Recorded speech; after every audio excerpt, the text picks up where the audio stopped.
Pilot बनने के लिए टिल एंड, मतलब टिल जॉब लगने तक का खर्चा तो 65 to 70 लाख का मिनिमम खर्चा आएगा ही आएगा। इसमें कोई स्कॉलरशिप्स होती है? स्कॉलरशिप होती है मिनिस्ट्री ऑफ। एडवाइस देना चाहोगे विद इन इंडिया रह के अपनी पूरी ट्रेनिंग करो कि आउटसाइड ऑफ इंडिया जाके अपनी ट्रेनिंग करो? देखिए, इंडिया में अभी भी वो फैसिलिटीज और वो इंफ्रास्ट्रक्चर और वो ease of doing training available नहीं है। फ्लाइंग आवर्स कितना मैंडेटरी रिक्वायरमेंट है? इनिशियल रिक्वायरमेंट जो रहती है that is 200 flying hours.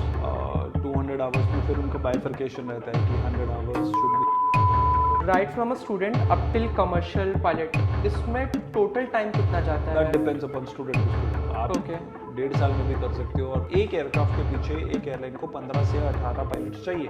1000 aircraft भी ऑर्डर पे हैं तो वी रिक्वायर 15,000 पायलट्स। हाँ। हमने 100 साल में क्या मुझे पॉसिबिलिटी है कि मैं अपने काम को चालू रखते हुए I can become a pilot, या मुझे 1 साल या 1.5 साल का ब्रेक लेना ही पड़ेगा? फ्लाइट ट्रेनिंग के लिए तो लेना पड़ेगा। While flying during monsoon, as a pilot आप लोगों को क्या चीज़ और क्या चेक्स दिमाग में रखना? बहुत सारी कुछ ये आपको आँख नाक कान सब कुछ खुला रखना पड़ेगा। मॉनसून इज दिखने नीचे से दिखने में जितना खूबसूरत लगता है वो ऊपर से उतना डेडलीस्ट फील है।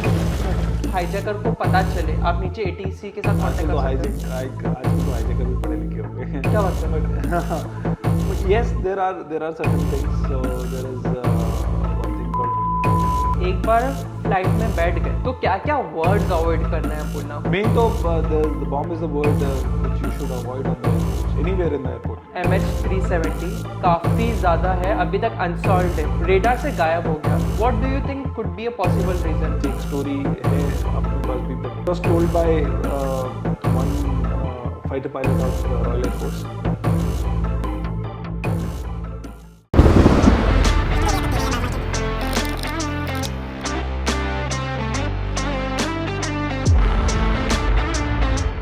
Hello everyone, welcome to the Bris podcast. आज के हमारे गेस्ट है captain Nitish. Captain Nitish, thank you so much show पे आने के लिए। Pleasure is all mine. काफी अच्छा लग रहा है। आई एम प्रीटी श्योर काफी डीप कन्वर्सेशन होने वाली है। कैसे हो आप? मैं बिल्कुल ठीक हूँ, आप कैसे हो? सब बढ़िया, एक्साइटेड? काफी ज्यादा। चेहरे से पता चल रहा है, काफी ज्यादा एक्साइटेड हूँ। सबसे पहले लोगों को कैन यू टेल आप एग्जैक्टली करते क्या हो?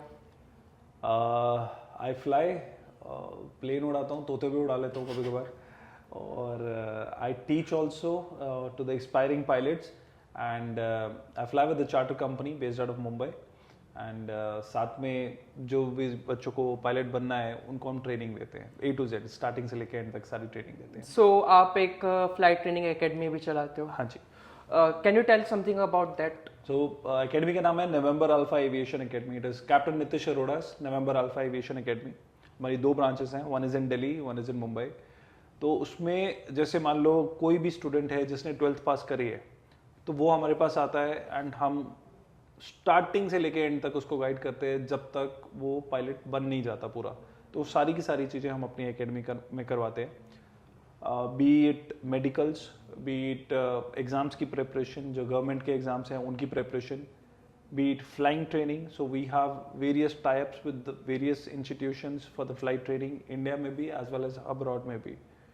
तो ये सारी चीज़ें हम टेक केयर करते हैं।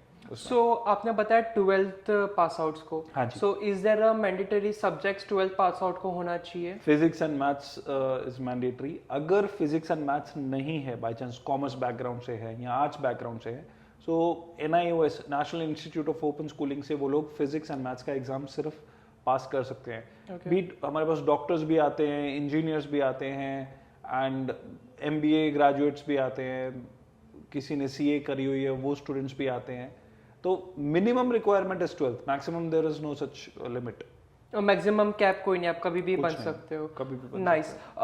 मैं जो हूँ आई एम एन इंजीनियर। मैंने अपना डिग्री किया है, बट डिग्री से पहले I have done my diploma. So मैं डिप्लोमा करके डिग्री किया था। ठीक है। सो अगर कोई कैंडिडेट है जिन्होंने डिप्लोमा की है एंड उसके बाद उनको पायलट बनना है, तो वो पॉसिबिलिटी है? बिल्कुल।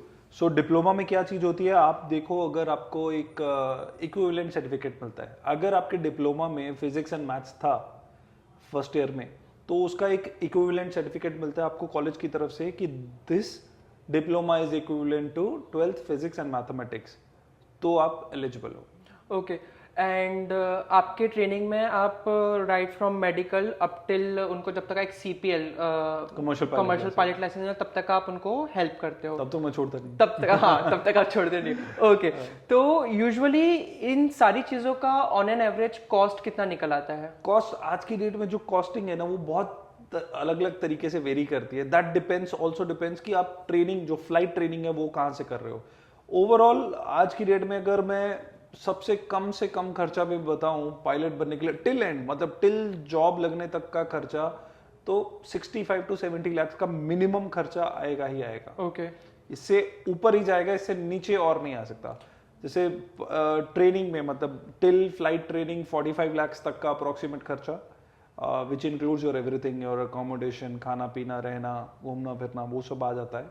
एंड उसके बाद प्लस योर टाइप रेटिंग जो बड़े एयरक्राफ्ट की ट्रेनिंग है जो कि एयरलाइन को रिक्वायरमेंट रहती है। तो 65 to 70 लाख का मिनिमम ये खर्चा है जो आएगा ही आएगा। इसमें कोई स्कॉलरशिप्स होती है? स्कॉलरशिप होती है, ministry of social justice and empowerment scholarship provide करता है और लेनी बहुत मुश्किल है। ओके। मींस उसका कोई एज सच वे आउट है नहीं कि मतलब आपको कोई 100% स्कॉलरशिप मिले ऐसी कोई गारंटी है नहीं। Okay.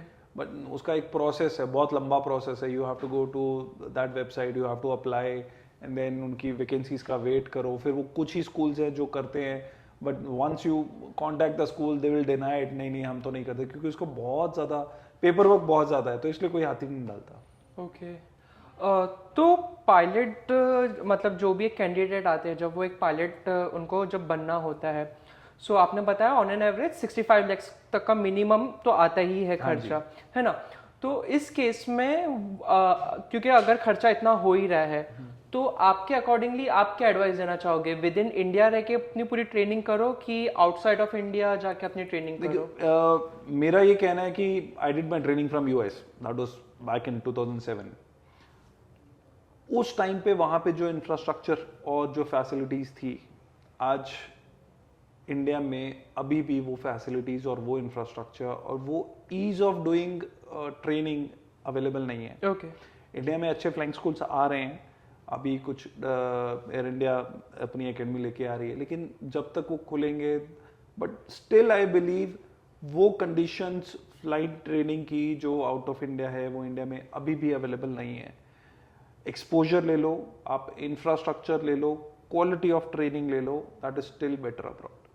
Okay. So according to you usually लोगों ने एटलीस्ट ट्राई करे कि अगर उनको अच्छे तरीके से सीखना है with more control, more freedom, तो उनके लिए US is still a better. Not just US के अलावा यूएस है, कनाडा है, साउथ अफ्रीका आज की डेट में हॉटस्पॉट है ट्रेनिंग का। Okay. And Australia is there, New Zealand is there, अभी यूरोप के कुछ कंट्रीज भी निकल के आ रहे हैं जो ट्रेनिंग के लिए।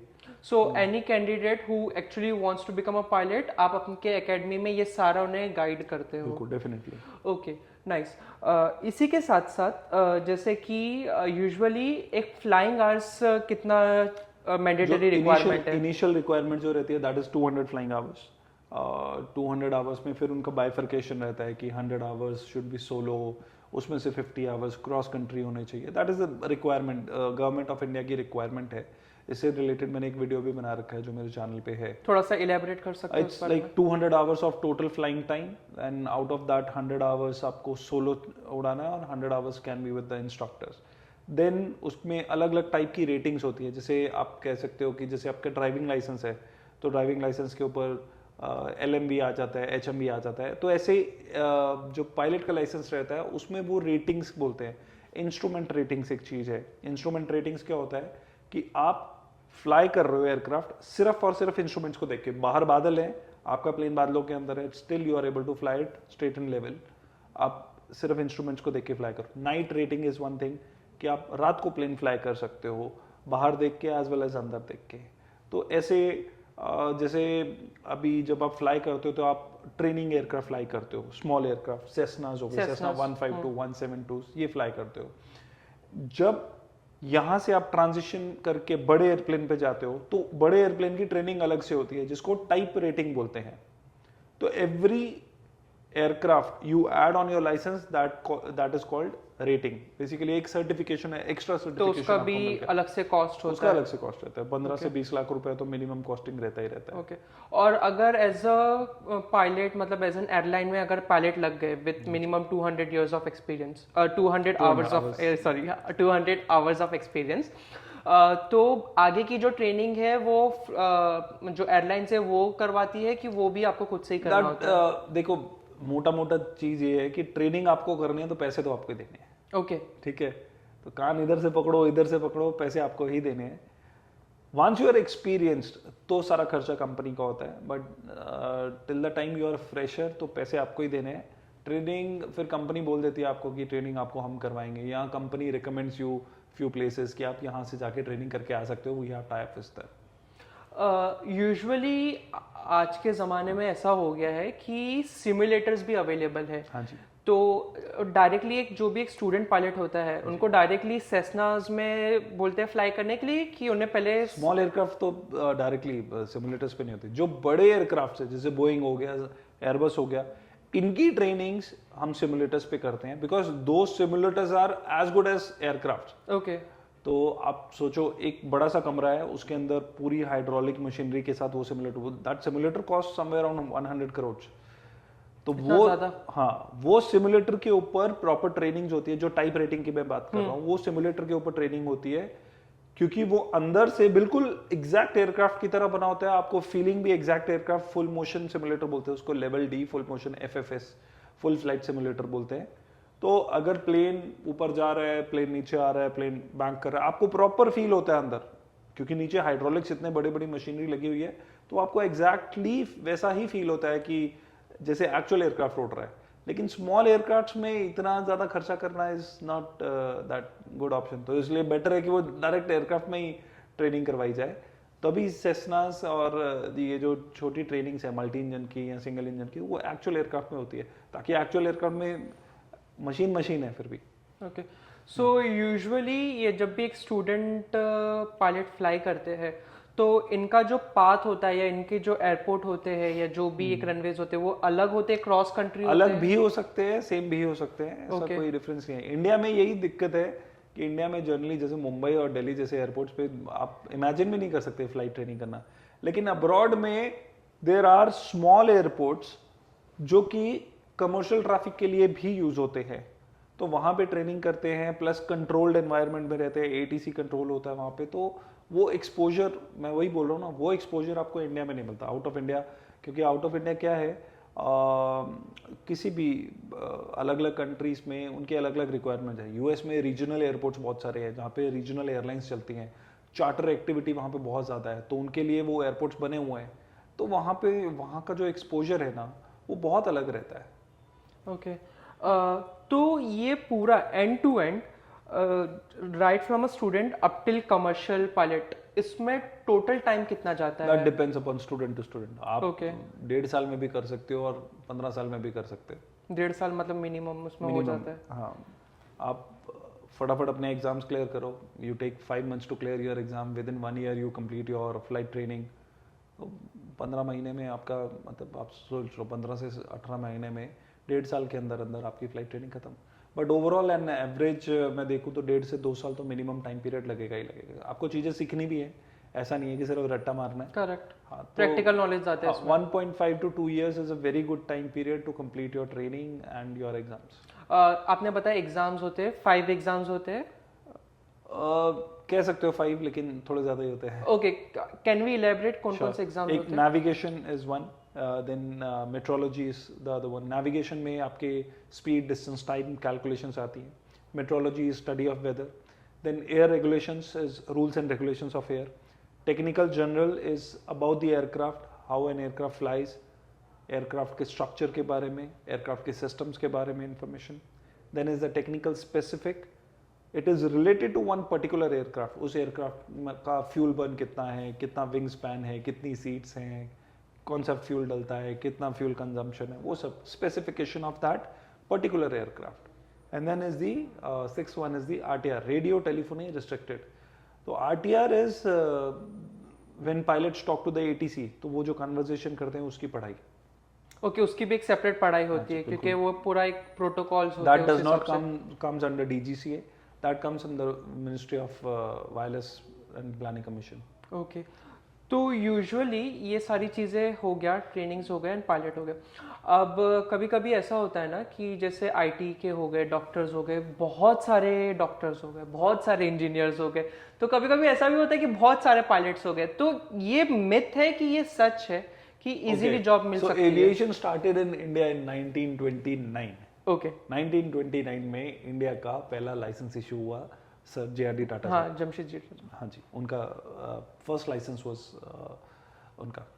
So what do you think, तब से लेके अभी तक, अभी 2024 जुलाई चल रहा है, कितने पायलट्स बने होंगे हिंदुस्तान में? 1 लाख अबव। आप सोचो, अभी कितने साल होने पे आए? ऑलमोस्ट 95 ईयर्स हो गए। 95 ईयर्स में इंडिया में इतने डॉक्टर्स हैं, आप इंजीनियर हो, you know how many engineers we have. Correct. So since 1929 से लेके अभी तक 2024 तक इंडिया में कितने पायलट्स बने होंगे? मुझे लग रहा है कि ओवर लैक्स ओनली, 1 लाख 2 लाख। 1 लाख 2 लाख।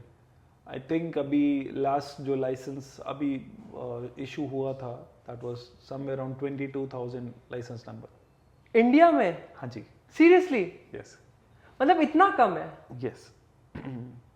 तो यूजुअली पायलट्स बनने के लिए स्कोप है लोगों को, ये जो भी लोग अच्छा, जो 1929 से अभी तक है, बहुत उसमें कम से है। कितने रिटायर हो गए, कितने are not in this world, कितने लोग मेडिकली अनफिट हो गए, कितने शिफ्ट हो गए, and more over 22,000, that's it maximum. जब हम बात कर रहे हैं तो शायद हो सकता है 22,500 या 23 हो गया, लेकिन 23,000 क्रॉस नहीं किया होगा। 22,000 तो एक साल इंजीनियरिंग के ड्रॉप आउट हो जाते हैं लोग यूजुअली। एग्जैक्टली। ओके, तो यूजुअली स्कोप है कि पायलट्स बन सकते हैं। you look at the number of the aircraft which have been ordered, जितने Air aircraft India, air India, Indigo. Indigo, although उसमें से कुछ रिप्लेसमेंट ऑर्डर्स भी हैं, लेकिन नए एयरक्राफ्ट, एक एयरक्राफ्ट के पीछे एक एयरलाइन को 15 से 18 पायलट्स चाहिए।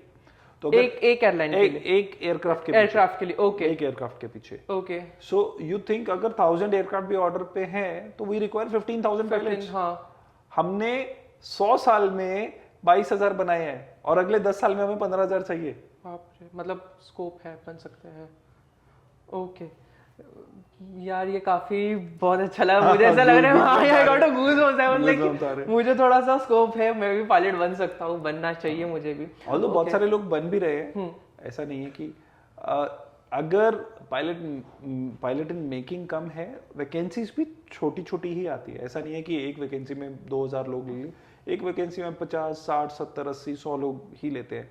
But the thing is competition बहुत कम है। Okay. अगर अकॉर्डिंग टू मी, अगर आप एक इंजीनियरिंग का एग्जाम देने जाते हो, काफी ज्यादा। लैक्स ऑफ पीपल सिट, यहाँ पे कुछ 1000, 2,000 लोग ही बैठते हैं। अभी आपने यहाँ देखे होंगे, हाल ही में कलीना साइड में ही वो एयर इंडिया के क्रूज में एयर इंडिया वाज हायरिंग और वहाँ पे काफी ज्यादा भीड़ था, स्टैम्पेड लाइक सिचुएशन भी हो वो गया तो था। cabin वो हाँ, crew के लिए। cabin That was crew के लिए, cabin बट crew। अगेन मतलब Yeah. पायलट का तो फिर भी काफी ज्यादा बेटर है। Okay, as I am an engineer, मैं काम भी कर रहा हूँ। ओके, तो क्या मुझे पॉसिबिलिटी है कि मैं अपने काम को चालू रखते हुए I can become a pilot, या मुझे 1 साल या 1.5 साल का ब्रेक लेना ही पड़ेगा? फ्लाइट ट्रेनिंग के लिए तो लेना पड़ेगा। फ्लाइट ट्रेनिंग के लिए लेना। Exams you can clear while working, because exam में आपकी कोई ऐसा रिक्वायरमेंट नहीं है। यू डू योर वर्क, जो 9 to 5 आप अपना काम कर रहे हो, उसके बाद आपको basically you need to take the time out from your busy schedule to study the things. Okay, आप एग्जाम्स तो कभी भी दे सकते हो। हाँ, फ्लाइट ट्रेनिंग के लिए when you have to available for the flight training, obviously आपको छुट्टी लेनी पड़ेगी। Correct. You can do it.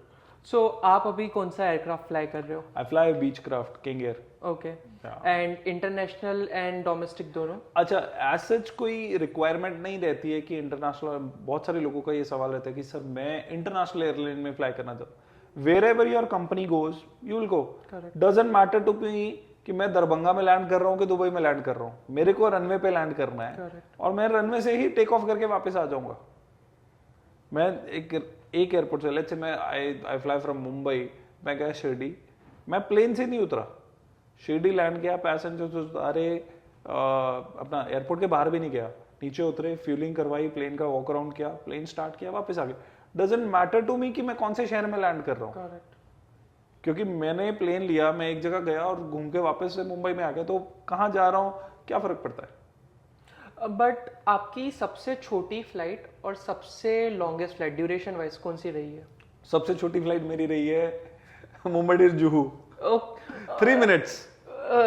अपना Chhatrapati Shivaji Maharaj So international we took airport off से like this took off like and this. we landed like this. That was the shortest flight ever in my life. ये बहुत लोगों को ये होता है questions कि ये पॉसिबल है क्या? आई वाज लाइक कि हाँ ये That was पॉसिबल like है।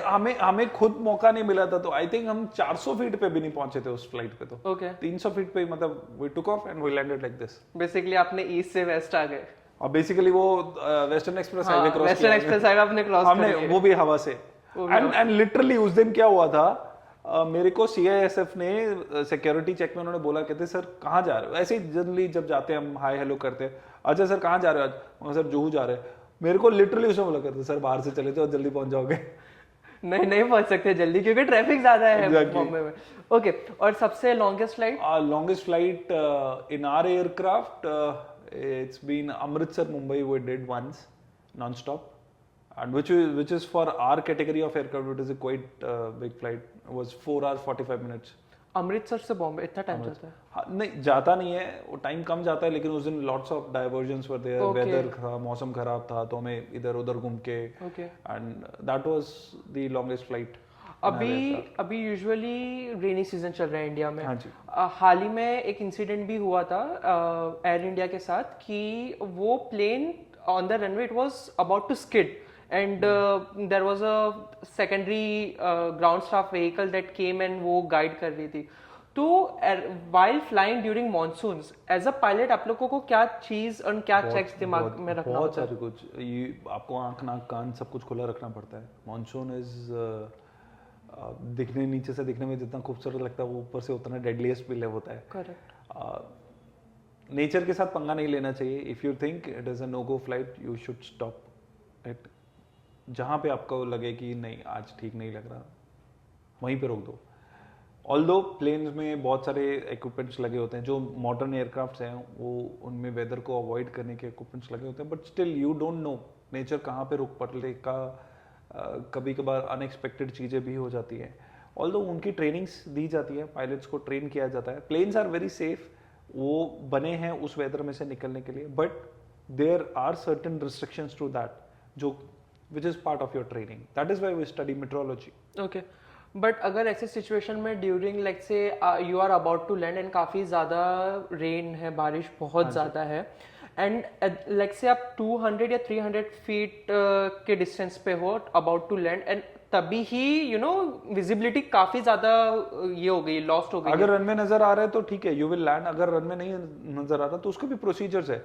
एवरी सिचुएशन के लिए एक प्रोसीजर बना हुआ है। तो उस केस में क्या होगा? Go back in the air, you go back in the air, you go back in the air, that is called go around. Go around, correct. But उस केस में क्योंकि modern aircrafts are still able to land that, but वो बहुत risky हो जाएगा। हाँ, वो अगर पहले से प्री डिसाइडेड है तो यू हैव, तो उसकी भी रिक्वायरमेंट्स है। उसके लिए एयरक्राफ्ट इक्विप्ड होना चाहिए, पायलट इक्विप्ड होना चाहिए, रनवे इक्विप्ड होना चाहिए। ओके बॉम्बे एयरपोर्ट हमारा इक्विप्ड है? बॉम्बे एयरपोर्ट इक्विप्ड नहीं है उसके ओके उसके लिए कोई टर्म है ना, कैटेगरी 3C। ओके हाँ वो एक टर्म है उसमें। ILS की कैट 3 बोलते हैं उसको। तो Bombay airport is not equipped because Bombay में वेरी रेयर सिचुएशन ये है, मेनली जब सर्दियों में फॉग रहती है तो वहाँ पे ये सब चीज़ें ज़्यादा इस्तेमाल होती हैं, which is north part of the country.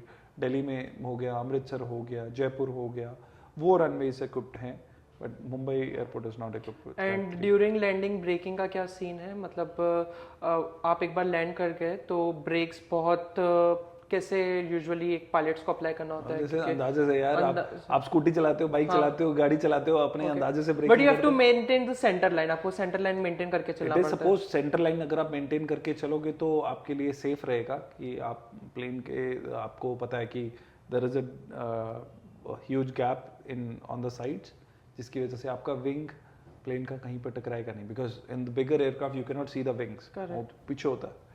तो अगर आप सेंटर लाइन मेंटेन करके चलोगे तो इतना क्लियरेंस है आपको कि आपका एयरक्राफ्ट कहीं पर टकराएगा नहीं।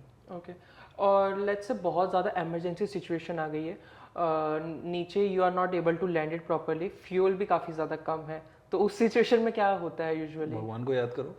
अच्छा, और क्या करेंगे, आपको लैंड करना है, आपको रनवे नजर नहीं आ रहा है, you are low on fuel, you will try and obviously you will try to come land and आप इमरजेंसी ऑब्वियसली पहले नीचे एटीसी को आप डिक्लेयर करते हो इमरजेंसी एंड वो सारे आपको जुड़ जाते हैं कि आपको लैंड करवाना है, but if you are not able to land तो फिर कुछ नहीं कर सकते।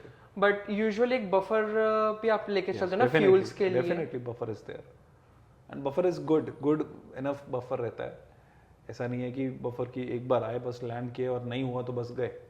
तो यू हैव गुड बफर के मतलब आप आओ लैंड करो, उसके बाद 30 मिनट्स का आपके पास और बफर रहता है। यूजुअली ऐसा भी बोला जाता है ना कि टेक ऑफ के वक्त एंड लैंडिंग के वक्त सबसे ज्यादा फ्यूल कंज्यूम होता है। हाँ जी बिल्कुल, टेक ऑफ के वक्त सबसे ज़्यादा होता है, लैंडिंग के वक्त तो इतना नहीं होता है। लेकिन जिस तरीके आपने बताया जो फ्लाइट आप फ्लाई कर रहे हो, तो उसमें ड्यूरिंग इमरजेंसी लाइक से आपने अभी जस्ट टेक ऑफ किए एंड आपको ड्यूरिंग मतलब कुछ भी इमरजेंसी हो गया है और आपको वापस से लैंड करना है, हाँ जी, बट फ्यूल काफी ज्यादा है, तो फ्यूल डंप कर नहीं सकते हो कि कर सकते हो? मतलब आप जो नहीं, फ्लाई उसका करते हो डिपेंड उसमें करता पॉसिबल है? नहीं, हमारे एयरक्राफ्ट में पॉसिबल नहीं है, so Okay. You have to fly and हाँ। Burn the fuel. So there are aircraft, बड़े एयरक्राफ्ट जहाँ पे फ्यूल डंप फ्यूल करना? डंप करना पड़ता है, so you will have to dump the fuel, otherwise plane को स्ट्रक्चरल डैमेज हो सकता है। ओके नहीं तो बट इन योर केस आपके साथ हुआ नहीं है, बट जनरली आउट ऑफ नहीं, जनरली हमारे एयरक्राफ्ट के अंदर इतना ही रहता है कि while the moment when you come to land, हाँ तो आपका फ्यूल बर्न उतना हो चुका होगा। हो चुका होता है। ओके क्योंकि आप प्राइवेट चार्टर फ्लाई कर रहे हो, आपने किन किन लोगों के साथ फ्लाई किया है? कोई सेलेब्स, कोई पॉलिटिशियन? बहुत सारे सेलेब्स हैं, I think it won't be the right thing to name them, but हाँ, ओके बहुत सारे Bollywood celebrities, many of the ministers of currently serving and previous government and head of states, बहुत लोग। काफी कुछ चीजें सीखने मिलती है उनसे, बातें होती Obviously, है। some of them are gem of a person, although everyone is a very good, but especially to mention few of them are like gem of persons. Means they do have their personal life. We should respect their personal space. And I've never gone to anyone कि sir photo लेनी है, तो वो अच्छा नहीं लगता। But हाँ, if few of them say it upfront कि कैप्टन आपको फोटो नहीं लेनी है, तो then we go and I think this guy we recently flown Vijay Deverakonda, oh wow, gem of a person, very nice guy. Usually he flies with his dog, वो नाना dog, Patekar okay. Ji, Nana Patekar ji is like यार, मतलब उनके साथ तो बातें करते करते क्या टाइम बीता। Shilpa Shetty, very nice, very humble passenger I would say, and so these are the few names, and obviously ministry में तो सबके साथ किए गए। ओके यूजुअली कभी कभी ऐसा भी होता है कि आजकल काफ़ी ज़्यादा स्ट्रिक्ट सिक्योरिटी हो गया, चेक हो गया, but is there any way कि बाय एनी चांस अगर आपका फ्लाइट हाईजैक हो जाता है तो विदाउट मतलब हाईजैकर को पता चले आप नीचे एटीसी के साथ कांटेक्ट कर सकते हो? आजकल तो हाईजैकर भी पढ़े लिखे हो गए हैं। क्या बात कर रहे हो?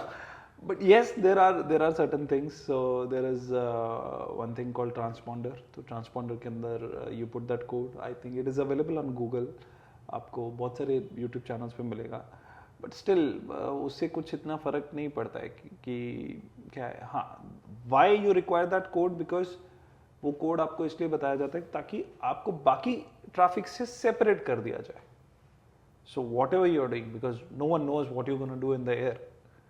तो आपको उस ट्रैफिक से सेपरेट रखा जाता है, मतलब everyone that plane becomes the centre of attraction. So and लेकिन अगर हम अपने एयरपोर्ट्स की बात करें और सिक्योरिटी की बात करें तो इंडिया में सिक्योरिटी सो टाइट की, it's next to impossible nowadays. हाँ, वो काफ़ी ज़्यादा भी नेक्स्ट टू इम्पॉसिबल, आज की डेट में नेक्स्ट टू इम्पॉसिबल है इंडिया में किसी हाईजैकर का प्लेन के अंदर घुसना। We should thank the government and the CISF for that. Obviously, उन्होंने they are doing a commendable job for that. कुछ लोगों को मैंने एयरपोर्ट पे देखा है झगड़ते हुए CISF के साथ, बट उनकी भी आदत हो चुकी है। बट वो लोग ये नहीं समझते it is for their safety only. अगर वो छोटी छोटी चीजें, बहुत सारी छोटी, उस दिन मैंने एक देखा, एक बंदा, वो आजकल वो बड़ी वाली पानी की बोतल चल रही है, तो वो पानी की बोतल थी और उसके अंदर स्किपिंग रोप डाली हुई थी उन्होंने, और वो लेके जा रहे थे, तो CISF ने उनका बैग निकाला, वो कहते ये क्या हो, तो वो बॉटल का ढक्कन खोल के वहाँ से स्कीपिंग रोप, वो कहते सर इसका क्या है, ये तो स्पोर्ट्स वाला है। तो वो CISF वाला सोच रहा है, कहता कि मैं क्या जवाब दूँ, तो मैं उनके पीछे खड़ा था, तो मैं गया, तो आउट ऑफ क्यूरियोसिटी मैंने कहा सर आपने अभी एक सवाल किया सर से, I was in I think in uniform only, तो मेरे को वो बोलते कि कहते कि इसका क्या है सर, ये तो स्पोर्ट्स इक्विपमेंट है, स्किपिंग रोप है। तो मैंने कहा सर ये स्पोर्ट्स इक्विपमेंट से आपने पायलट मेरे जैसा बंदा जा रहा है, आपने इसको रोल करके मेरे गले को पकड़ के ऐसे दबा दिया, तो आप हाईजैक कर सकते हो ना प्लेन को। एंड ही वाज लाइक, वो CISF वाला, सर एग्जांपल तो बहुत अच्छा दिया है, अभी समझ आ गया सर आपको, उसने पकड़ के डस्टबिन में डाल दिया। Okay, that was the thing. सिंगाड़े ले जाना भी अलाउड नहीं है, क्योंकि उसको बोलते हैं कि वो उसका जो छिलका होता है वो काफी ज्यादा फ्लेमेबल नहीं होता है, फ्लेमेबल नहीं, बट वो काफी ज्यादा शार्प होता है कि उससे भी कुछ ना कुछ हो सकता है। एक बार मतलब एक इंसिडेंट हुआ था। There are lots of things. अभी कुछ लिस्ट में अमेंडमेंट्स हुई हैं, लेकिन कुछ चीजें ऐसी हैं जो शायद बाकी कंट्रीज में अलाउड है, इंडिया में अलाउड नहीं। मसाले, किसी भी तरह के मसाले, वैसे अगर बाय द बुक चले तो जीरा भी लेके नहीं जा सकते आप, क्योंकि दैट कम्स अंडर मसाले, बट स्टिल CISF अलाउ करता है, उनको पता है कि यार ये हर घर की रसोई में डलते हैं, लोग लेके जाते हैं मसाले, बट अगर बाय द बुक चले तो जीरा भी लेके जाना अलाउड नहीं है आपको। मसाला किसी भी पाउडर फॉर्म में मसाला अलाउड नहीं है, हल्दी अलाउड नहीं है, लाल मिर्च अलाउड नहीं है, बट स्टिल लाल मिर्च तो लाल मिर्च काली मिर्च कंप्लीटली नो, बट स्टिल हल्दी हो गई या और मसाले हो गए वो जाने देते हैं कभी कभार। इसके अलावा और कुछ चीजें जो अभी जैसे आप गुजरात के एयरपोर्ट पे जाओगे तो आपको तो सब थेपले वेपले अचार वचार सब मिलेगा, लेकिन अगर कोई स्ट्रिक्ट बंदा मिल गया तो वो नहीं जाने देगा। तो यूजुअली एज अ पैसेंजर आपने क्या क्या अवॉइड करना है लेके जाना, जैसे आप बता कोई भी शार्पन आपको लेके जाना है, आप कैबिन में डाल दो, कैबिन बैग में डाल दो ना आप, सॉरी चेक इन में डाल दो, सॉरी हाँ, जो आप अपना लगेज लेके आए उसके अंदर, उसके अंदर आप चाहे पिस्तौल लेके जाओ, बंदूक लेके जाओ, बुलेट्स लेके जाओ, सब कुछ अलाउड है, हाँ with licence and with permission, obviously आपको पहले डिक्लेयर करना पड़ेगा। बट आपको कोई भी चीज लेके जानी है, आपको कैंची लेके जानी है, आप उसमें डालो ना। जो आप अपने हाथ में बैग लेके जा रहे हो उसमें कोई भी ऐसी चीज, आपको लिक्विड्स हो गए, 100 ml से ऊपर लिक्विड अलाउड नहीं है। करना क्या है, लिक्विड परफ्यूम चाहिए, आप छोटी बॉटल रखो परफ्यूम की। मसाले उसमें क्यों लेके जाने, मसाले दूसरे वाले पैक पर लेके जाओ ना।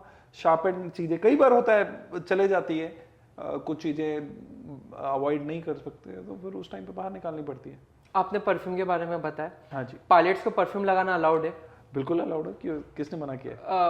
फ्लाई करते वक्त लगा सकते हैं या एक परमिसिबल लिमिट है लगाने के लिए? ऐसा कुछ नहीं है। सो जो आपका क्वेश्चन है, आई थिंक काफी लोग मिसकंसेप्शन ले जाते हैं कि पायलट्स का हर फ्लाइट से पहले एक ब्रेथ एनालाइजर टेस्ट होता है, जिसमें मशीन में ब्लो करते हैं टू चेक कि अल्कोहल कंजम्पशन तो नहीं किया है। अब उस केस में क्या होता है, अगर आपने बहुत ज्यादा स्ट्रॉन्ग परफ्यूम लगा रखा है और वो मशीन बहुत ज्यादा सेंसिटिव है, तो वो आपकी शर्ट से वो परफ्यूम को सेंस कर लेता है एंड दैट बिकम्स पॉजिटिव। तो इसलिए जनरली कहते हैं कि if you are wearing a strong perfume तो आप वो टेस्ट करने के बाद अप्लाई करो, नहीं तो आपके वो परफ्यूम के अंदर आ जाएगा। एंड अगर वो 2 बार से ज्यादा आ गया तो आपके लाइसेंस सस्पेंशन पे बात आ जाती है। ओके, यूजुअली हम अपने लाइसेंस जो नॉर्मल ड्राइविंग लाइसेंस होते हैं उसको रिन्यू कराना पड़ता है आफ्टर 18 ईयर्स और 20 ईयर्स, तो कमर्शियल पायलट लाइसेंस को भी रिन्यू कराना पड़ता है? वैसे तो हमारी छोटी छोटी रिन्यूअल्स तो हर 6 महीने में होते रहते हैं, okay. लेकिन जो मेजर लाइसेंस रिन्यूअल है that is every 5 years. Every 5 years, and उसका अगेन वापस से कॉस्ट होता है? नहीं, कुछ ज्यादा नहीं होता। If you are working in an airline तो कुछ खास नहीं आता, तो you just have to submit the documents and get it renewed. कुछ ज्यादा 5-10 हज़ार रुपए का खर्चा। ओके, ये थोड़ा सा भी हमने डिस्कस किए थे कि आप सिक्योरिटी चेक जब करा रहे हो तो अपने लगेज में आप क्या क्या नहीं अवॉइड करो कैरी करना। सेकेंडली, एक बार फ्लाइट में बैठ गए तो क्या क्या वर्ड्स अवॉइड करना है बोलना? कोई लोग गलती से बॉम्ब बोल देते हैं एंड देन पूरा एक प्रोसीजर चालू हो जाता है बिकॉज दैट इज मैंडेटरी। तो क्या क्या ऐसे वर्ड्स है जो it's a strict bomb, hijack, बस यही सब चीजें। मेन तो the bomb is the word which you should avoid on the airports, anywhere in the airport, क्योंकि यू नेवर नो कि कौन बंदा कैसे लेके जाता है, तो you should avoid that. Okay, and उसके अलावा अभी अगर आप देखोगे यूके में एक इंसिडेंट हुआ था कि एक बंदा बहुत मजाक मस्ती में स्नैपचैट पे बोल दिया कि I am going to just bomb this plane और समथिंग लाइक दैट, और वो पब्लिक वाईफाई यूज कर रहा था एंड दैट गॉट इंटरसेप्टेड। तो ऐसे इंटरसेप्शन हो सकते हैं क्योंकि बस बिकॉज ऑफ सिक्योरिटी ये चीज पॉसिबल है। हमारी इंडियन इंटेलिजेंस बहुत अंदर तक घुसी हुई है, क्या बात कर रहे हो? You guys cannot imagine. Okay, and obviously तभी हमारा देश इतना सुरक्षित है अभी कि intelligence is there, there are things which are being watched, हर चीज़ पे कड़ी निगरानी है। ऑब्वियसली हमारी आबादी इतनी ज़्यादा है, प्लस एरिया इतना ज़्यादा है कि शायद सारी चीज़ें टच नहीं हो पाती, but we are very good at the intelligence. Captain अगर आप फ्लाई कर रहे हो, आपको कॉन्स्टेंटली नीचे एटीसी के साथ कनेक्ट करना पड़ता है, आप बार बार उनसे बात कर रहे हो, but due to some malfunctioning of the device आप कनेक्ट कर ही नहीं पा रहे हो एटीसी से, तो उस केस में क्या प्रोसीजर फॉलो करना पड़ता है? There are procedures for that also. So अगर तो हम रेंज से बाहर हैं, तो कई बार होता है कि रेंज से बाहर है तो नहीं हो पा रहा, तो लेट्स से मैं हूँ आप हो, तो मेरा और आपका लेट्स से 200 किलोमीटर का फर्क है प्लेन में, दो प्लेन में, but you are near to the airport. तो मेरे को लेट्स से दिल्ली बात करनी है, आप दिल्ली से 100 किलोमीटर पे हो, मेरे से 200 किलोमीटर पे हो, तो मींस दिल्ली इज 300 किलोमीटर। मेरे को कोई मैसेज दिल्ली को भेजना है या दिल्ली को मेरे को, तो they can relay it through you. I can hear you, you can hear me, you can hear Delhi, I can hear Delhi, but Delhi can not hear me. तो मैं आपको मैसेज बोलूंगा, आप मेरा मैसेज दिल्ली को रिले कर दोगे, या दिल्ली आपका मैसेज मेरे को रिले कर देगा। ओके, या मेरा मैसेज आपको रिले कर देगा, आपको बोलेगा कि आप उस एयरक्राफ्ट को मेरी ये इन्फॉर्मेशन पहुंचा दो। ओके, ये एक प्रोसेस हो गया। दूसरा प्रोसेस, मेरा कम्युनिकेशन सिस्टम फेलियर हो गया, but I have to land at Delhi, तो उसका एक प्रोसीजर है जो आप फॉलो करते हो। तो व्हाट वाज योर रूटिंग, आपका फ्लाइट प्लान होता है, आपकी जो रूटिंग है आपको वो प्रोवाइड करेगी है, आप उसी रूटिंग पे जाओगे, दिल्ली के ऊपर जाओगे, एंड देन फिर जो प्रोसीजर बना हुआ उस एयरपोर्ट का, you will start descending and you will commence that thing, और फिर आप वो करते करते प्रोसीजर फॉलो करते हुए आप लैंड कर जाओगे। The moment you come under Delhi, तो रेडार के ऊपर आपकी इमेज प्रिंट हो रही है बिकॉज ऑफ दैट कोड जो आपको स्टार्टिंग में मिला था। ओके, जैसे वो एटीसी देता है। हाँ, वो एटीसी देता है। जैसे हम हाईजैक का कोड है, तो आपको हर फ्लाइट से पहले आपको एक कोड दिया जाएगा। तो जैसे ही आप दिल्ली की रेडार कवरेज में आ जाओगे, तो दिल्ली की एयरपोर्ट की स्क्रीन पे आप उनको वो नंबर फ्लैश होगा। नाउ उसका भी एक कोड है, जब आपका कम्युनिकेशन फेलियर होता है तो यू पुट दैट कोड, तो they see now this aircraft is ये फेलियर हो गया, now they are monitoring you, तो वो आपके आगे पीछे से ट्रैफिक को क्लियर कर देंगे। तो आप वो प्रोसीजर है, लेट डाउन प्रोसीजर है, आप वो प्रोसीजर फॉलो करते हो and you land at the airport. Okay, 2014 का इंसिडेंट MH370 काफी ज्यादा है, अभी तक अनसॉल्व्ड है, रेडार से गायब हो गया। What do you think could be a possible reason? कोई बोलते हैं सुसाइड था, कोई बहुत सारे अलग अलग वेरियस, मैंने भी उसके अलग अलग लोगों से अलग अलग उसकी कहानियां सुनी है।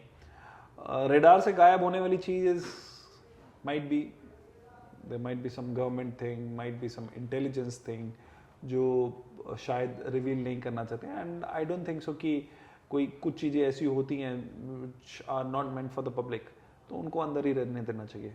Although there are various stories, एक स्टोरी है अपने पास भी, but that was quite confidential, so I don't think so कि public interface पे उसको बताना okay, so public is, So मैं ऑफ एयर जानूंगा, मैं तुम लोग को नहीं बता रहा हूँ। मैं जैसे ही शूट बंद होगा मैं जाके उनसे जानने वाला हूँ कि क्या हुआ है। That was told by one fighter pilot of Royal Air Force. Okay, and मैं ट्रेनिंग के लिए गया था, तो उन्होंने वहाँ पे वो एरिया पे वो स्टोरी काफ़ी ज़्यादा एविडेंट है, मतलब ज्यादा एविडेंट है, प्लस लोगों को मालूम है कि क्या हुआ क्या नहीं हुआ, and it should remain confident only.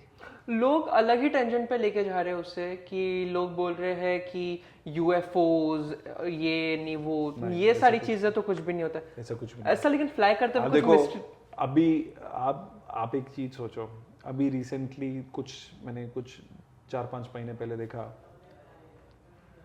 Afghanistan में एक जगह बॉम्बिंग हुई, यूएस ने टारगेट बॉम्बिंग करी with the help of GPS. हाँ, करी, करेक्ट।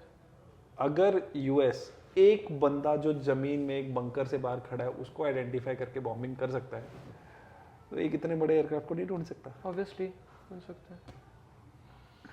ओके ओके, इससे मुझे वापस से गूज बम्स आ रहे लेकिन आप कभी ऐसा फ्लाई करते हो एकदम हाई हाइट पे, तो कभी ऐसा कुछ यूएफओ जैसा सब कुछ साइटिंग्स हुआ है या कुछ कभी ऐसा लगा है?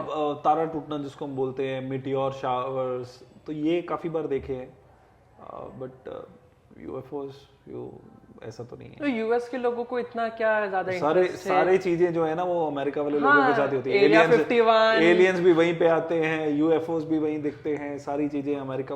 हमारे इंडिया में सिर्फ कसोल में आया था वो भी जादू। ओके, एक पायलट को जब भी एक फ्लाइट उड़ाना होता है तो बेसिक ग्राउंड चेक्स होते हैं, तो what are those ground checks, क्या क्या करना पड़ता है? बेसिकली हम सब कुछ चेक करते हैं, प्लेन का एक्सटीरियर चेक करते हैं, इंटीरियर चेक करने के लिए ऑब्वियसली प्लेन के अंदर की वायरिंग वगैरह चेक करने के लिए इंजीनियर्स आते हैं, टेक्नीशियंस आते हैं, प्लेन की फ्यूलिंग चेक करने के लिए दोज गाइज आते हैं, प्लस हम एक आउटर चक्कर मारते हैं कि कुछ अनयूजुअल थिंग, प्लेन का पेंट उतरा है, प्लेन कहीं से डेंटेड तो नहीं है, कोई ऐसी लाइट्स जो काम नहीं कर रही हैं, वो सब देखते हैं। लोड एंड ट्रिम जो है मेनली जो सबसे ज़्यादा इंपॉर्टेंट रहता है कि प्लेन का मास एंड बैलेंस वो बराबर है कि नहीं है, वो चेक पूरा सेंटर अलाइन, मतलब पूरा बैलेंस लोड्स को हर एक जगह पे रख सकते हैं। एंड आपको, क्योंकि आप जो है वो थोड़ा सा, मतलब आप प्राइवेट चार्टर फ्लाई कर रहे हो, लेकिन जो बड़े प्लेन्स होते हैं उनको तो काफी ज्यादा ध्यान देना पड़ता है, क्योंकि उनके लिए प्रॉपर टीम्स रहती है। तो प्राइवेट चार्टर्स में थोड़ा सा ये फर्क रहता है कि you have lot of things in your hand, तो आप खुद देखते हो, लेकिन एयरलाइंस का वर्ल्ड इज डिफरेंट। एयरलाइन में ये सारी चीज़ों के लिए बंदे हैं, इंजीनियर्स हैं, आपको बस आप you just see the document and you sign it. According to you what is more better, flying private charter की that's I think a controversial question. That depends, varies from person to person. I like in charters very much, and there are people who wants the airline life, and there are people who wants the charter life. So everything has their own pros and cons. Charter life में आपको short notice पे भी call कर लिया जा सकता है, but in airlines they nothing like that. You have a full roster. Charters में आपका roster नहीं है कुछ। और चार्टर्स में ऐसा मैंडेटरी है कि आप ये वीक में सिर्फ 40 आवर्स या 70 आवर्स फ्लाई कर, आपको आपके ऊपर है। हाँ, वो जो गवर्नमेंट की रिक्वायरमेंट्स हैं that is there, but as such there is no company requirement is not there. Okay, थोड़ा सा ग्रेड करेंगे हम कि मतलब जब एक पायलट ज्वाइन करता है up till the level of senior level, कि उसका एक ऑन एन एवरेज वो कितना एक्सपेक्ट कर सकता है सैलरी वाइज, बिकॉज इतना बड़ा लोन लेगा 65 lakh. So initially when you start as a first officer, तो करीबन 1-1.5-2 लाख रुपए के करीब आपकी starting salary per month will be there, and once you progress तो आप एवरी ईयर कुछ ना कुछ आपकी प्रोग्रेस रहेगी। Once you become a commander तो आपकी salary is good 5 to 6 lakhs a month, and then per year increment कुछ ना कुछ इंसेंटिव्स मिलते हैं आपको। एयरलाइंस में इंसेंटिव्स मिलते हैं, चार्टर्स में not such incentives are there. Airlines में क्या क्या इंसेंटिव्स होते हैं? इंसेंटिव्स आर लाइक जैसे free tickets for you for your family, that is there, plus layover allowances रहते हैं। When you go to the international flights तो you get paid every night for your personal expenditure, तो ये कुछ रहते हैं। तो मान लीजिए आपको even you getting $100 a night, hypothetical figure है, इंडिया का 8,000, तो आपने अगर 8 दिन भी बाहर बिताए 800 $800, बट उससे ज्यादा ही मिलते हैं। वाओ, काफी ज्यादा। लेकिन and that too it's not just pilots, cabin crews and but ये तो एक तरीके से चकाचौंध वाली जिंदगी हो गई, लेकिन स्ट्रेस भी उतना ज्यादा होता है। तो थोड़ा सा स्ट्रेस के बारे में डिस्कस करते हैं कि एक पायलट की लाइफ में सबसे ज्यादा स्ट्रेस क्या क्या होते हैं, चैलेंजेस, स्ट्रेस, मेंटल प्रेशर्स क्या क्या हो सकता है? सबसे पहले तो बीवी बोलती है घर नहीं आते हो, बीवी को लगता है कि तुम घूमने फिरने में व्यस्त हो, लेकिन it's not actually like that. So challenges हर तरह के रहते हैं, आपको रेस्ट भी मिलती है, लेकिन एक टाइम आता है अगर आप डेली सेम चीज़ करते जाते हो तो एक दिन आके आपको बोर भी हो जाता है। तो पायलट्स की लाइफ में भी ऐसी चीज़ होती है, you are doing the same sectors daily, हफ्ते बाद छुट्टी मिली एक, उस टाइम पे भी कोई फैमिली फंक्शन आ गया, आप फिर थके रह गए, फिर अगले दिन फिर से फ्लाइट। तो एक टाइम आएगा जब आप फटीग हो जाओगे, ठीक है। तो एयरलाइंस बहुत सारे उसके चीज़ें निकाल रही है आज की डेट में उसको करने के लिए।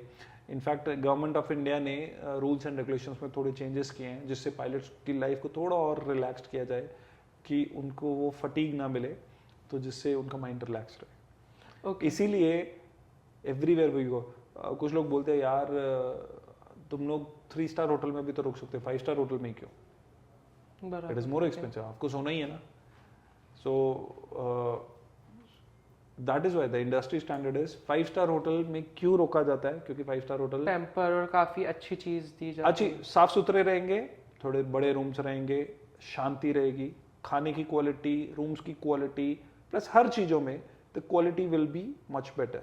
अभी हाल ही में न्यूज़ में एक इंसिडेंट हुआ था, I don't want to quote that airline, but like से 2 हफ्ते या 1 हफ्ते पहले की न्यूज़ है कि उन एंड मोमेंट पे कोई भी होटल्स अरेंज नहीं कर रहे थे, इंडिया का ही है। एंड मोमेंट्स पे कोई भी होटल्स अरेंज नहीं हो पाए और उन्हें एक बेसिक रूम दे दिए, रूम्स के ऊपर जो बेड है, बेड के ऊपर चद्दर भी नहीं है, अच्छा बिल्कुल नहीं है। तो ऐसा सिचुएशन भी हुआ था एंड मोमेंट पे लोगों के साथ।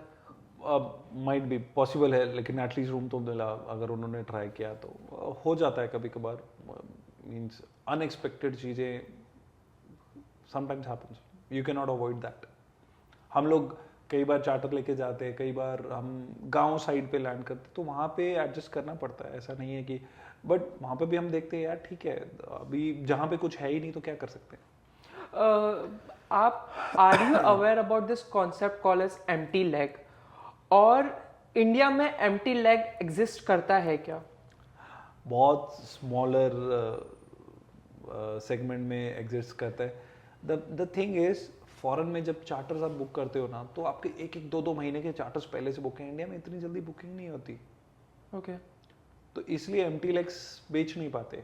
अगर वो कंसेप्ट चले तो obviously airline, the charter airlines would make more money, but the thing is वो एम्प्टी लेग्स इंडिया में इतनी ज़्यादा नहीं होती, क्योंकि चार्टर एक्टिविटी अभी इतनी ज़्यादा नहीं है चार्टर एक्टिविटी काफ़ी ज़्यादा है, but it's more confined to the upper class. But थोड़ा सा हम इसको इजी वे में लोगों को एक्सप्लेन कर सकते हैं कि एम्प्टी लेग्स होता है। एम्प्टी लेग्स ये होता है कि जैसे मान लो आपने एक चार्टर बुक किया है, so you are going from Mumbai to Delhi. अब now you are getting off at Delhi, company is based out of Mumbai, company is going to stay in Delhi. आपसे कंपनी मुंबई दिल्ली मुंबई का चार्टर का पैसा लेगी, ठीक है। Now Delhi to Mumbai company को कोई एयरक्राफ्ट मिला, कोई चार्टर मिला है नहीं मिला, वो खाली वापस आएंगे, क्योंकि पैसा आपने पे कर दिया हुआ है।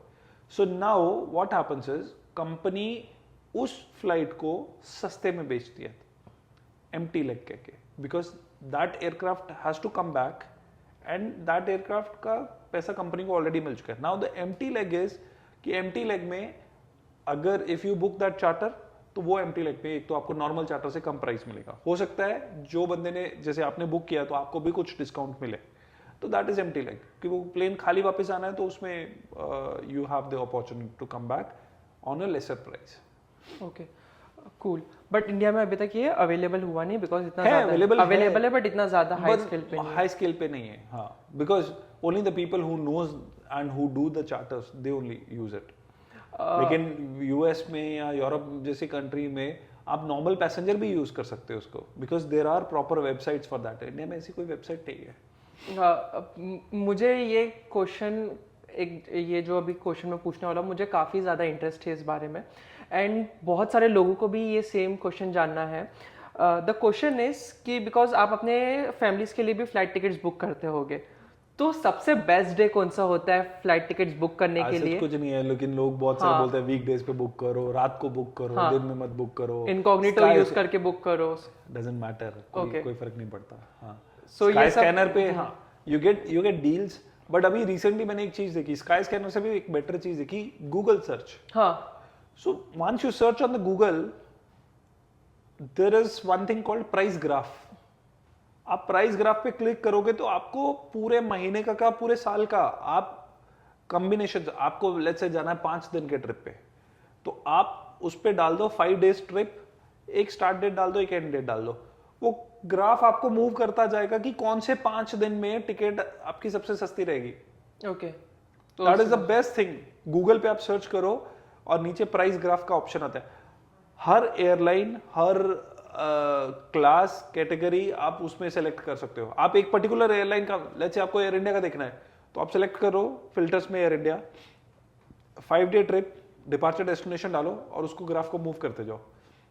तो आपको पूरा एक आइडिया मिल जाएगा कि आपको पूरा ग्राफ रेंज आएगा कि ये सबसे सस्ती टिकट कौन से दिन है।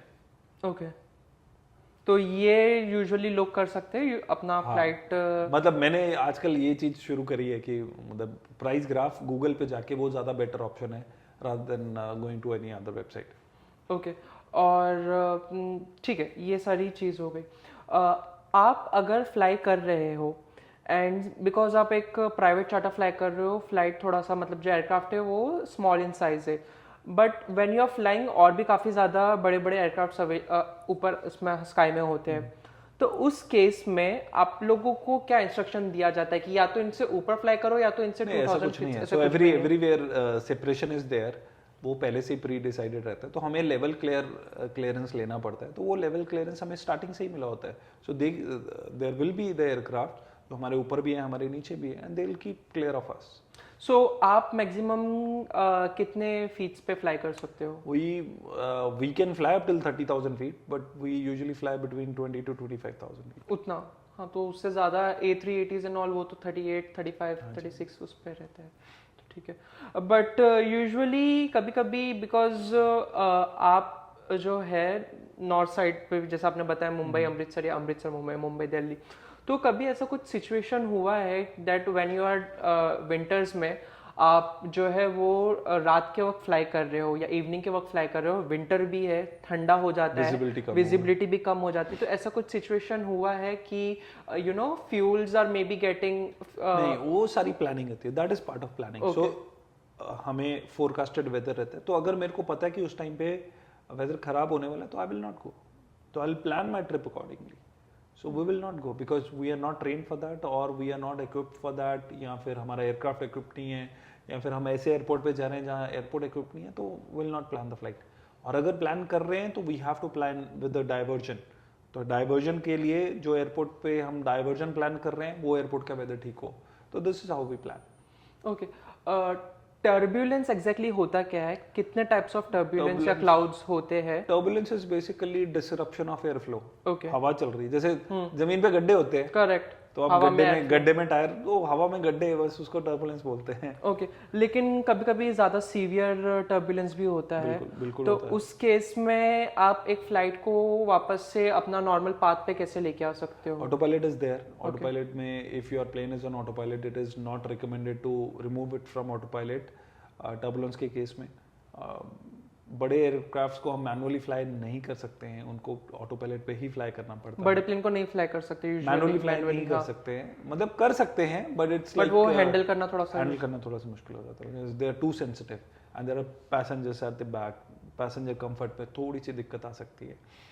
एंड तो टर्बुलेंस के लिए कुछ कर नहीं सकते, मींस देयर आर एरियाज जहाँ पे टर्बुलेंस अगर वेदर रडार में आपको दिखा रहा है या किसी मौसम खराब होने की वजह से वो टर्बुलेंस है, सो यू अवॉइड दैट, बस सिंपली, और तो कुछ नहीं कर सकते। लेकिन इसकी भी ट्रेनिंग दी जाती है, आई बिलीव, ये meteorology, that's what I told you, why we study meteorology is for all these things only. Okay, can we see एक लाइक से अभी काफी ज्यादा ये हो रहा है कि ग्रीन एनर्जी का कॉन्सेप्ट काफी ज्यादा आ रहा है, हाइड्रोजन बेस्ड कार्स आ रही है, इलेक्ट्रिक बैटरी हुआ ना, बायोफ्यूल्स यूज कर रहे हैं प्लेन्स में भी, ethanol based fuels. Okay, ethanol based fuel, biofuels, ये पीछे तो कुकिंग ऑयल से उड़ाया था। हाँ, वो भी हुआ है, तो how safe it is?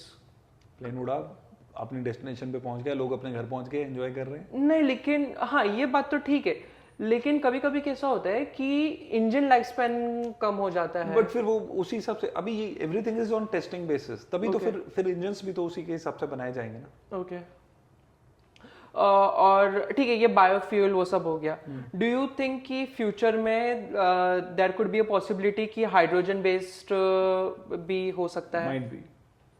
Might be, but जब तक उसकी टेस्टिंग नहीं होगी, जब तक आएगा नहीं। There might be the things, obviously every government, every scientist is looking out for alternate options, कि ताकि ये चीज़ बंद ना हो। अब हमारे पास रिसोर्सेज है, ऑब्वियसली रिसोर्सेज कल को बढ़ेंगे, कुछ और रिसोर्सेज, कुछ और नई चीज़ निकल के आएगी, सोलर पावर कुछ हो सकता है निकल के आए, लेकिन तब तक तो वो टेस्टिंग चलती रहेगी ना। लेकिन टेस्टिंग जब तक कंप्लीट नहीं हो जाती, लोगों ने तो पहले, आज से कुछ साल पहले तो ये भी नहीं सोचा होगा कि हम हवा में फ्लाई करेंगे, तो वो भी हुआ। तो if there is one thinking, अगर किसी ने कोई सोच बनाई है तो आई थिंक वो आज नहीं तो कल इम्प्लीमेंट होगी, कहीं ना कहीं तो इम्प्लीमेंट होगी। Okay. हम नहीं करेंगे तो कोई और करेगा, हमारे बच्चे करेंगे आगे। And what do you think कि how safe it is to fly between thunder clouds? It's not at all safe. Not at all safe. Not at all safe. लोग बोलते हैं कि planes are equipped with it and जो है जो thunder clouds होते हैं वो बिजली जो है वो उनको नीचे avoid करते हैं। नहीं, बिजली का नहीं, it's thunderstorms are the basically the the strongest type very of- heavy strong very okay strong type वो of गिरा ही clouds। देगा, मतलब पूरा उसको ऐसा pressure दे जरूरी देगा। नहीं है, कई बार निकल के प्लेन सेफ भी आ जाता है, लेकिन it has the power to break your aircraft. Oh, आपके एयरक्राफ्ट को 2 हिस्सों में, 3 हिस्सों में, 10 हिस्सों में तोड़ने की इतनी हिम्मत है उसमें। जो एक वेल डेवलप्ड थंडरस्टॉर्म है वो आपके प्लेन को तोड़ सकता है, इसीलिए it is not advisable to go inside. So that's why जो इक्विपमेंट रहते हैं वो उसको अवॉइड करने के लिए रहते हैं कि उसको अवॉइड कहाँ से करना है, लेफ्ट से, राइट से, ऊपर से। प्लेन का जो सामने कॉकपिट के पास में आगे जो नोज रहता है उसमें वो एंटीना लगे हुए होते हैं, उसके अंदर एक एंटीना लगा होता है, उसको वेदर रेडार बोलते हैं। रेडार। हाँ जी। सो वो 3 डायरेक्शंस में आई बिलीव जाता है, मतलब उसका it goes like a beam। Beam या एंड फिर वो वापस से नीचे that it tilts, ऊपर नीचे, लेफ्ट राइट, एंड वो बाद में जो रिस्पांस आता है वो आपकी सिग्नल के स्क्रीन पे थ्रू आता है, वो कलर कोडिंग में आता है। तो कौन कौन से कलर कोडिंग्स रहते हैं एंड उसका मतलब अगर कलर कोडिंग्स के हिसाब से green, yellow, red, magenta. Okay, black का मतलब क्लियर है। Green, green is light turbulence, magenta, then is yellow is moderate turbulence, okay. red is heavy turbulence, magenta is very heavy turbulence। तो as a pilot आप मतलब किस हद तक जा सकते हो, कौन से लेवल तक जा सकते हो कि कुछ भी नहीं? जाने को तो लोग येलो में भी नहीं जाते, Okay. लेकिन देर आर सम सिचुएशंस। अगर लच से ये मुंबई एयरपोर्ट है, आप यहाँ से आ रहे हो तो वो यहाँ पे बैठा हुआ है क्लाउड, तो देयर इज नो वे, आपको उसके अंदर से ही आना पड़ेगा। हाँ, obviously if it's on a larger area you don't go, smaller patches होते हैं कई बार 5 seconds 10 seconds, you go through them.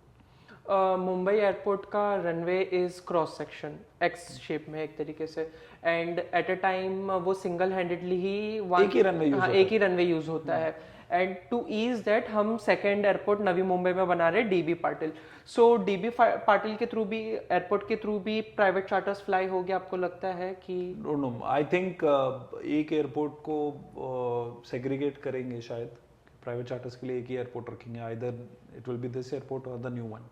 Okay, and उसके अलावा उधर भी जैसे कि गोवा में भी अभी 2 एयरपोर्ट्स है, तो सेम लाइक गोवा में एक्चुअली में 3 है। 3 है? हाँ। तीसरा कौन सा है? सिंधुदुर्ग। ओके ओके, रत्नागिरी में भी उस हिसाब से देखा जाए तो हाँ, एक प्राइवेट ये। हाँ, रत्नागिरी में वो इंडियन कोस्ट गार्ड का है। ओके, गोवा में भी एक डिफेंस का ये था जो डाबोलिम में। हाँ डाबोलिम में जो And यूज then हो they रहा था। then it became Mopa. हाँ, then it became Manohar. Mopa now. Manohar park. Okay, so usually जैसे कि कभी ड्यूरिंग एनी सिचुएशन अगर रनवे डैमेज हो जाता है, बॉम्बे का तो खास करके क्योंकि सिंगल रनवे, अगर वो डैमेज हो जाता है तो इस केस में फ्लाइट्स को कौन कौन से डायरेक्शंस में डाइवर्ट किया जाता है? अहमदाबाद, पुणे, औरंगाबाद, सूरत। तो ये सारे बड़े फ्लाइट्स हैंडल कर सकते हैं? बिल्कुल हैंडल कर सकते हैं। ओके, आपको लगता है कि down the line supersonic jets जो थे पहले बिल्कुल आएंगे?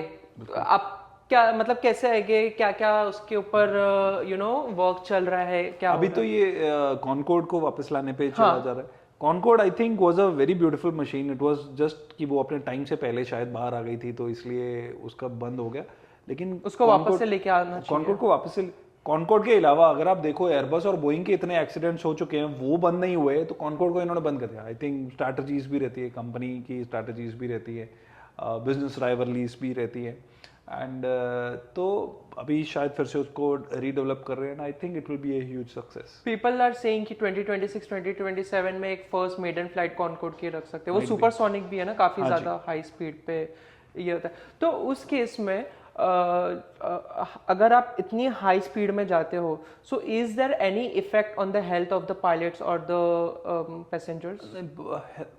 आप जब प्लेन के अंदर हो तो उसके कैबिन प्रेशर मेंटेन है, प्रेशर मेंटेन रहता है तो कोई दिक्कत नहीं है, आपको पता भी नहीं चलेगा। Okay.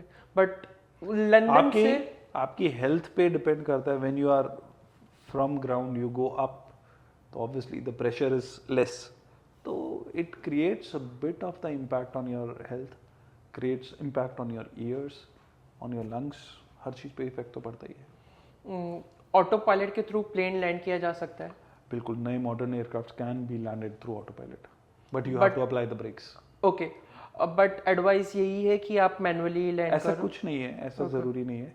So if you are not confident, या there are few certain criterias, जैसे आपने वेदर की बात करी थी, कैट 3C की बात कर रहे थे हम नॉर्थ में, तो वहाँ पे ऐसे सिचुएशन है अगर विजिबिलिटी इज 0 या visibility is less than, it is mandatory to land on auto pilot. Okay, तो वो ऑटोमेटिकली उस हिसाब से पूरा लैंड करके ब्रेक्स ऑटोमेटिकली, यू सेट, आप कुछ नहीं करते हो, plane automatically lands and then you apply the brakes. Okay.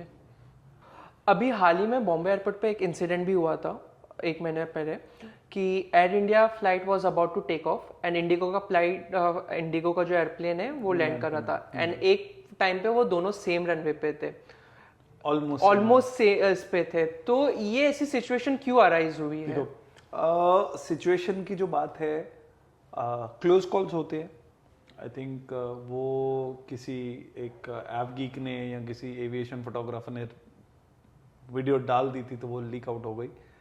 लेकिन अगर आप बड़े एयरपोर्ट्स की बात करो, if you talk about London Heathrow, US के नेवार्क एयरपोर्ट या डलास का या अटलांटा में एयरपोर्ट, वहाँ पे ये कॉमन बात है। Although people are prepared, I would say Mumbai airport के जो इंस्ट्रक्टर, जो ATC गाइज हैं, they are the best in the country, best in the country. They know what they are doing and there comes a situation, I don't know, मेरे को exact situation पता नहीं है उस टाइम पे क्या हुआ या क्या हुआ होगा, बट ऐसी सिचुएशंस हो जाती है। शायद उस दिन बहुत ज़्यादा क्लोज आ गए थे तो एक एयरक्राफ्ट को गो अराउंड करना चाहिए था, जो नहीं किया गया। एज आई सेड, मैं उस दिन कॉकपिट में नहीं था, ना मैं ATC टावर में था, तो आई थिंक जो लोग भी जहाँ पे थे, अगर पायलट्स थे वो एयरक्राफ्ट में थे, उन्होंने अपना बेस्ट एक्शन लिया। ATC जो वहाँ पे बैठे हो तो उन्होंने अपना बेस्ट एक्शन लिया, but everything is in a very safe environment. अगर नॉर्मल पब्लिक के हिसाब से बात करें, लोग बना देते अरे ये हो गया वो हो गया, यू नेवर नो। अगला वाला एयरक्राफ्ट पिछले वाले एयरक्राफ्ट से ज्यादा स्पीड में है तो वो हमेशा वो उसके ऊपर ही रहेगा।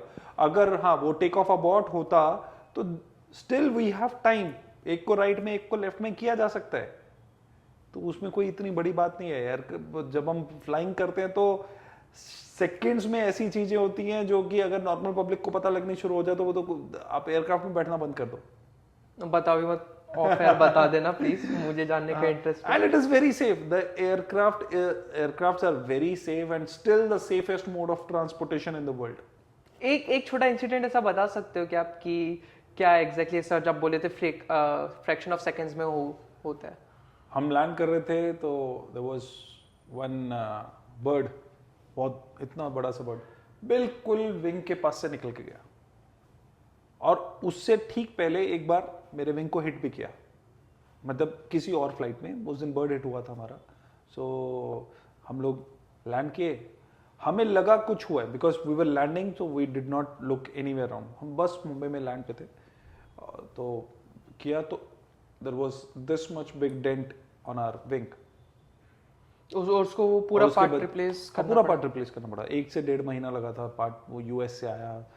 फिर एक बार उस फ्लाइट के बाद हम लोग जा रहे थे एंड देयर वाज इतना सा ही आई थिंक डिफरेंस रहा होगा, और 1-2 बार तो ऐसा हुआ है कि प्लेन के इंजन में से बर्ड कट के पूरा खून खून हो रखा है विंग पे। वो एक इंसिडेंट भी था ना हडसन रिवर वाला कि वो जो पायलट थे उनको मतलब बर्ड स्ट्राइक हो गया था एंड उनको they had to land because दोनों इंजन्स ऑफ हो गए थे, तो उन्होंने हडसन रिवर में लैंड कराए थे। So how safe it is कि प्लेन को पानी में लैंड कराया जाए? I think that was the most wise decision जो उन्होंने लिया उस टाइम पे। ओके, जब भी ऐसा कुछ हुआ होता है, अगर आप मूवी में देखो तो उसमें ब्लेम पहले पायलट को ही किया जाता है, तो उस मूवी में भी ब्लेम पायलट को ही किया गया था पहले। लेकिन जब सारी चीज़ों का ह्यूमन परफॉर्मेंस और उनके आंसर्स को देखा गया तो it was he turned out to be a hero. Correct. So it's also completely safe to land during emergency. Building के ऊपर गिराने से अच्छा है पानी में कहीं किसी को चोट तो नहीं ना लगेगी. बट फिर वो इम्पैक्ट पानी एब्जॉर्ब कर लेता है कि एयरक्राफ्ट को डैमेज ना हो. ऐसा नहीं है, डैमेज तो होगा ही. ओके. बट हाँ वो इम्पैक्ट आजकल ऐसे प्लेन्स आ गए हैं एम्फीबियन एयरक्राफ्ट जिसमें नीचे फ्लोट्स लगाए जाते हैं कि आप प्लेन को पानी के ऊपर भी लैंड करवा सकते हो. But the shape of the plane ऐसी है कि वो पानी में एकदम से डूबेगा नहीं, कुछ टाइम लगेगा. लोग जो है वो काफ़ी ज़्यादा एट टाइम्स सेफ्टी इंस्ट्रक्शन को काफ़ी ज़्यादा मतलब हवा में उड़ा देते हैं. बट आई पर्सनली फील कि आपको सेफ्टी का काफ़ी ज़्यादा ध्यान देना चाहिए. यूजुअली आपको पता नहीं है कि जो इमरजेंसी में जो बैग्स होते हैं वो किधर है, राइट? तो आपके अकॉर्डिंगली यूजुअली अगर ऐसा कुछ भी सिचुएशन होता है तो एज अ पैसेंजर उनकी क्या रिस्पॉन्सिबिलिटी होती है? जैसे कि सीट बेल्ट है, बकल्ड अप है. मेरे हिसाब से रिस्पॉन्सिबिलिटी तो यही है कि आप अपने क्रू मेंबर के बारे में सोचो. जो क्रू मेंबर आपको इंस्ट्रक्शन दे रहा है आप उस इंस्ट्रक्शन को सोचो, तो that is the best thing. लोग ये समझते हैं कि जो कैबिन क्रू बैठी हुई है तो cabin crew is only to give them the food and everything. लेकिन it is not like that. Cabin crew आपको सिर्फ खाना खिलाने के लिए नहीं है. वो majority of the times they are there for your safety because उनकी ट्रेनिंग भी he or she whosoever is there in the aircraft, they know much more than those about that aircraft than you. तो उनको पता है कि emergency में क्या करना है because they have been trained for. Okay.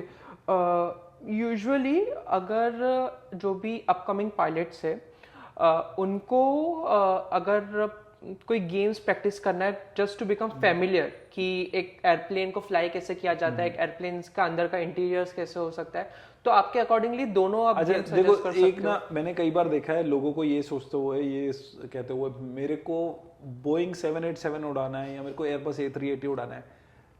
वो सोचनी, मैं ये नहीं बोलूंगा गलत है, लेकिन जब आप ये चीजें सोचते हो ना कि मेरे को ये प्लेन उड़ाना है, तो वो आप सोचते हो प्लेन के पीछे वाले हिस्से को देखते हुए. प्लेन में फर्स्ट क्लास बना हुआ है, बेड बना हुआ है, इकोनॉमी में टीवी लगा हुआ बड़ा सा. तो जब वो बच्चे, आई वुड नॉट से रादर पायलट्स, जब वो बच्चे उसका डिसीजन लेते हैं ना तो वो प्लेन के उस हिस्से को देख के लेते हैं. लेकिन उनको ये नहीं पता कि जब आप पायलट बन जाते हो तो आप उस हिस्से में नहीं, आप अगले वाले हिस्से में बैठते हो. कॉकपिट में. It's everywhere same. Whether you are flying a small aircraft or whether you are flying a big aircraft, it does not matter. मेरे पीछे 300 लोग बैठे कि 3 लोग बैठे, 3 लोगों की जिंदगी भी उतनी इंपॉर्टेंट है जितनी 300 की है.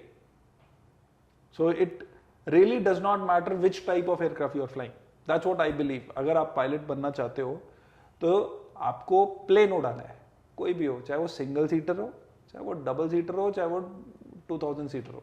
This should not matter to you. Okay. That's what my belief is. Okay.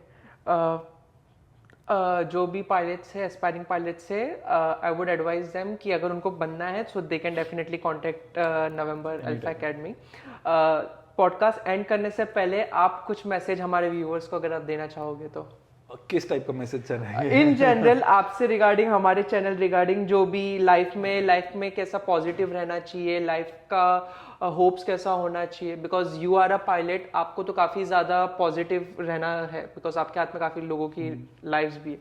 तो एक नॉर्मल, एक समराइज्ड या normal general message. I would से कि जिंदगी जैसे आ रही है उसको जियो. पहले मैं भी बहुत सोचता था अरे यार कल क्या होगा, परसों क्या होगा, फ्यूचर में क्या होगा. बट आई थिंक मैं कुछ लोगों से मिला जिन्होंने मेरा नज़रिया बहुत चेंज किया. I have seen people living their life not like king size but they are living normal life. Normal पैसे खर्च करते हैं, नॉर्मल कमाते हैं, लेकिन वो ऐसा है उनका कि they are happy in their life. ज़्यादा लंबी सोचनी ही नहीं है. वो कहते हैं कि ठीक है कि ज़िंदगी का पता नहीं है, कि यू नेवर नो. मैंने पीछे कुछ ऐसे पर्सनल चीज़ें एक्सपीरियंस करी जिसमें एक झटका ऐसा आया कि देन यू अंडरस्टैंड कि यार all of the things what you are doing वो पता नहीं किस दिन के लिए कर रहे हो, वो दिन आएगा भी कि नहीं आएगा जिंदगी में. इसलिए स्टार्ट लिविंग इन टुडे. जो हर लोग बोलते हैं, एवरी मोटिवेशनल स्पीकर से स्टार्ट लिविंग इन टुडे, लेकिन उसको इम्प्लीमेंट कर पाना मुश्किल हो जाता है. लेकिन जिस दिन आपके साथ कुछ ऐसा हादसा होता है, आप सड़क पे जा रहे हो, बीएसटी की बस आपके स्पीड से निकल के गई, आप सोचते हो अरे बच गए। मुंबई के लोगों को वो आदत हो गई है, लेकिन अगर कोई अमेरिकन एक दिन यहाँ पे गाड़ी चला ले तो वो तो रोज ही भगवान के आगे माथा टेकता फिरे, क्योंकि I don't think so he will be able to drive. तो वो जो इंस्टेंस है, वो जो कहते हैं ना किक, वो उस लाइफ को जीने वाली किक, या आपके मन में डर पैदा करने वाली, तो आप जिस दिन आपको रियलाइजेशन हो कि हाँ यार मैं जो भी कर रहा हूँ वो ठीक है, कर रहा हूँ फैमिली के लिए, कर रहा हूँ अपने लिए, लेकिन मैं जीऊंगा कब, तो वो किक आपको मांगने की रही है। मैं सीढ़ियों से जा रहा हूँ, मैं सीढ़ियों से गिर गया, मेरा सर फट गया मान लो, तो उस दिन अगर शायद हो सकता है किसी दिन किसी बंदे को यही रियलाइजेशन हो जाए, यार मेरा सर फट गया, यार मैं तो मर भी सकता था। अभी आज से जो भी है ठीक है, करो, जो मैं कर रहा हूँ वो करता रहूँगा, लेकिन अपनी बेटरमेंट के लिए भी कुछ करूँगा, अपनी फैमिली की बेटरमेंट के लिए भी कुछ करूँगा। फैमिली उसका उस चीज़ का फ़ायदा है क्या, अगर आप कमाए जा रहे हो, फैमिली को टाइम नहीं दे पा रहे हो, तो फिर कोई फायदा नहीं उस लाइफ का। अपनों को काफी ज्यादा टाइम दो, पॉजिटिव रहो, अपनों को टाइम दो सारी जिंदगी यार। तुम्हारा जो family, I don't think so there is anything above family and friends. अगर आपके पास you have good family, you have good friends, your life is sorted. कमाना का क्या है, वो तो देख, ख्वाहिश तो एक बादशाह की भी अधूरी रह जाती है, और ज़रूरतें एक भिखारी की भी पूरी हो जाती है। तो अगर आपकी ज्यादा डीप है ये, तो अगर आपकी ज़रूरत है कोई, तो वो तो पूरी कर ही लोगे आप।